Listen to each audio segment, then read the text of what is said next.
Di antara perkara yang menjelaskan kebatilan mazhab takwil adalah bahwa konsep takwil tersebut dibangun di atas dua prinsip yang keliru dan rancu. Mau tahu apa saja itu, maka jangan ragu untuk terus menyaksikan video ini hingga selesai agar kita menemukan fakta yang sebenarnya.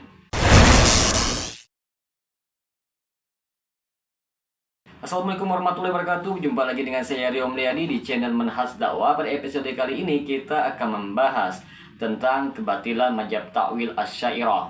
Pertama, mereka orang-orang Asy'ariyah mengatakan bahwa ayat-ayat dan hadis-hadis tentang sifat-sifat Allah dikategorikan ke dalam teks yang zahir, yang multitafsir sehingga bisa ditakwil sebagaimana yang dimaklumi dalam ilmu usul fikih, bukan digolongkan ke dalam teks yang bersifat nas yang mencakup satu makna saja, yaitu makna lafaz itu sendiri yang tidak bisa ditakwil karena tidak mencakup selain maknanya. Kenyataannya sebagaimana akidah Ahlussunnah wal Jamaah bahwa seluruh teks-teks Al-Quran dan hadis tentang sifat-sifat Allah merupakan teks secara nas yang menunjukkan secara langsung kepada makna lafaz nas itu sendiri, sebagaimana zahirnya atau lafaz yang disertai oleh qarain atau indikator-indikator yang menjelaskan maksudnya.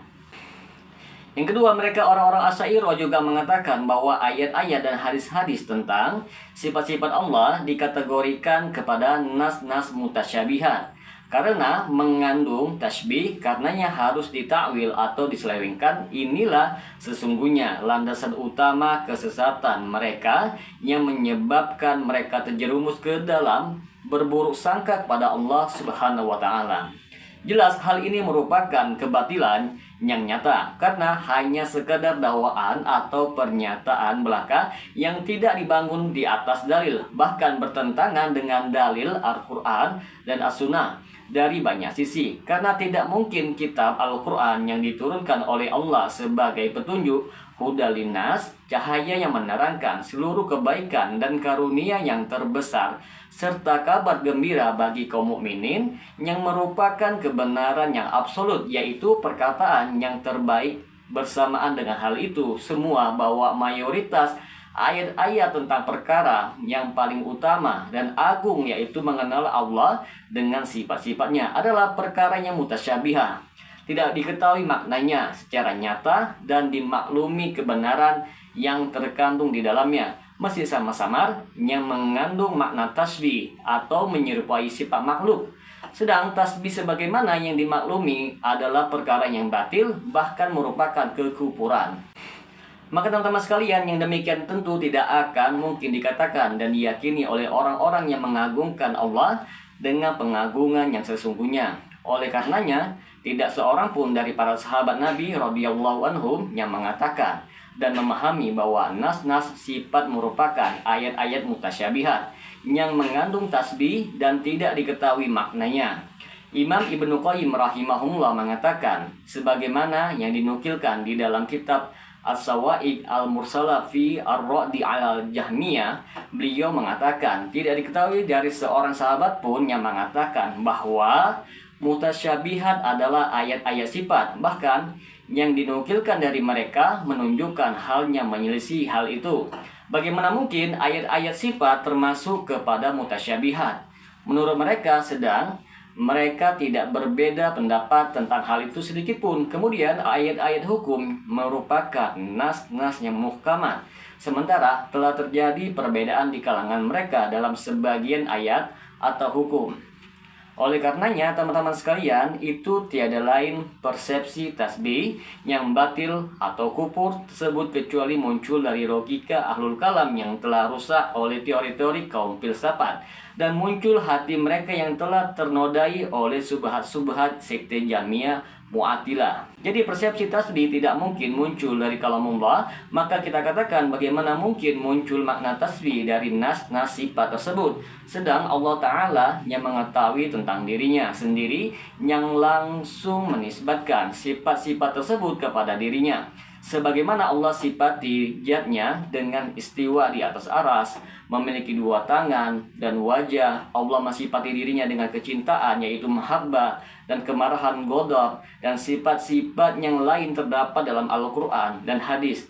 Terlebih lagi bila nas-nas tersebut dibaca dengan seksama dan dicermati dengan baik, akan dipahami bahwa semuanya menunjukkan kepada keagungan, kebesaran, dan kemuliaan Allah Subhanahu wa Ta'ala, yang tidak satupun dari makhluk yang menyerupainya, yang tidak akan mungkin terbesit di dalam hati orang-orang yang beriman, yang mengagungkan Allah Subhanahu wa Ta'ala dengan pengagungan yang sesungguhnya, bahwa nas-nas tersebut mengandung atau menunjukkan kepada tasbih. Allah Subhanahu wa Ta'ala berfirman, "Laisa kamitslihi syai'un wa huwas samiul basir." Tidak ada sesuatu pun yang menyerupai Allah, dan Dia Maha mendengar dan Maha melihat. Dan Allah juga berfirman, "Walam yakul lahu kufuwan ahad."